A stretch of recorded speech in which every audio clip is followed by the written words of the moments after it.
दुर्गा नदी के किनारे बसा एक गांव फूलपुर। गांव में कुछ 100-150 लोग रहते थे। अंजलि, जो कि पास ही के जिले में रहती थी और 12वीं पास कर चुकी थी, उसके पिताजी ने बेटी को जल्दी विदा करने के लिए उसकी शादी फूलपुर गांव के मुकेश से करवा दी थी। मुकेश कभी स्कूल नहीं गया था। मैं बाहर मंदिर तक जा रही हूँ, आधे घंटे में आ जाऊंगी।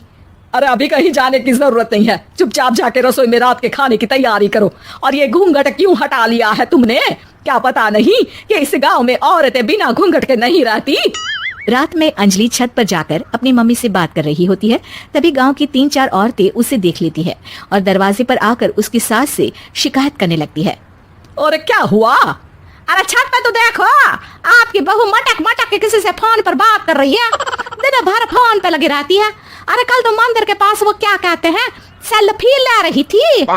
शहर की बहू रखना अच्छा शान की बात है, पर देखना इसके लक्षण से ये तो तुम्हारे परिवार को बदनाम ना कर दे। ये पहली बार नहीं था जब सास से गांव के लोगों ने अंजलि की बुराई या शिकायत नहीं की हो। अब तो ये रोज की बात थी। अंजलि ये सब सुन लेती है। जब वो नीचे जाती है तो मुकेश भी वहां आ जाता है। सास कहती है, बेटा, लोग घर आकर शिकायत करने लगे हैं बहू के कामों की। देख लो, पति हो, संयम से रखो इसे। माँ जी, मैं तो अपनी माँ से बात कर रही थी, क्योंकि यहाँ कोई बात करने लायक ही नहीं है और अब मैं माँ के पास ही रहूंगी। वहाँ क्या रहना, वहाँ बाहर के लोग तो ठीक है, पर घर के लोग भी इज्जत ना दे सके। अरे नहीं नहीं अंजलि, ऐसा नहीं है, धीरे धीरे सब ठीक हो जाएगा, तुम फिक्र ना करो। अरे बस कुछ बोलना ही नहीं है, सर पे चढ़ा। अरे नहीं नहीं अंजलि, हम यहाँ ना गांव का खेत, माँ पिताजी को छोड़कर शहर नहीं जा सकते। माँ पिताजी को कैसा लगेगा और गांव वाले क्या सोचेंगे? ये कहकर मुकेश सोने चला जाता है और अंजलि की गांव वालों द्वारा बुराई का सिलसिला बहुत दिनों तक चलता ही रहता है। लेकिन अंजलि गुस्सा ना दिखाते हुए समझदारी से काम लेती है। बारिश का मौसम चालू हो जाता है। जोरदार बारिश से पूरे गांव में हाहाकार मच जाता है। दुर्गा नदी में बाढ़ आ जाती है और बाढ़ का पानी पूरे गांव की फसल तबाह कर देता है। फसल की ये हालत देखकर गांव वाले निराश हो जाते हैं और बात तो यहाँ तक पहुँच जाती है कि कुछ लोग तो अंजलि को इस सब का दोषी ठहरा देते हैं। अरे पूरी फसल तबाह हो गई, पता नहीं किसकी नजर लग गई है। अरे जब से चौधरी परिवार में ये शहर की बहू आई है ना, तब से ही गांव की शांति चली गई है।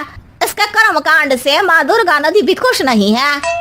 ये सब सुनकर बेचारी अंजलि रोते हुए अपने घर चली जाती है। कुछ दिन बाद सभी गांव वाले अपनी फसल का मुआवजा लेकर अपने अपने घर आते हैं। मुकेश भी 1500 लेकर आता है। अंजलि को जब पासबुक दिखाता है तो अंजलि हैरान हो जाती है।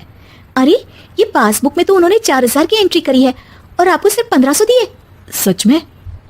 अरे वो सरकारी अफसर आपको बेवकूफ बना। लेकिन अंजलि उसे हिम्मत से काम लेने को कहती है और सुबह होते ही मुकेश को पंचायत कार्यालय ले जाती है और साथ में गांव के और लोगों को भी। आप सरकारी बाबू क्या गांव के लोगों को बेवकूफ समझते हैं? आपको क्या लगता है ये पढ़े लिखे नहीं है तो आप कुछ भी मनमानी करेंगे? ये बेचारे दिन रात इतनी मेहनत करते हैं, ये हमारे अन्नदाता हैं और आप इनके साथ ऐसा धोखा करते हैं। अरे क्या बके जा रही है ये लड़की, किस धोखे की बात कर रही है? अपने कांड करके नदी माँ को नाराज करके हमारा नुकसान करके इसे चैन नहीं मिला क्या? सरपंच जी, इन सरकारी बाबू ने मुझे बेवकूफ बनाया है और मेरे हिस्से के पैसे खुद चट कर गए। बस ये सुन सब लोगों का विरोध शुरू हो जाता है और आखिर में अधिकारी सब गांव वालों के हिस्सों के बचे हुए पैसे उन्हें लौटा देते हैं और कई दिन तक सरपंच गांव में लौटता ही नहीं। अंजलि, तुम नहीं होती तो हम गांव वालों को तो पता ही नहीं चलता कि ये हमें हर बार बेवकूफ बनाते हैं। हाँ हाँ अंजलि बेटी, हमें माफ कर दो। हम सब तुम्हें बुरा भला कहते रहे, लेकिन तुमने ही आज हमें बेवकूफ बनाने से बचाया है। हमें तुम पर गर्व है बेटी। अब समझ आया कि सरपंच तुमसे नहीं, तुम्हारे पढ़े लिखे होने से नफरत करता था। क्यों ना इस बार हम अंजलि को ही सरपंच पद के लिए चुन ले? क्या कहते हो गांव वालों? पढ़ी लिखी सरपंच। बस पूरा गांव अंजलि के लिए ताली बजाता है और अंजलि की सास उसे खुशी से गले लगा लेती है।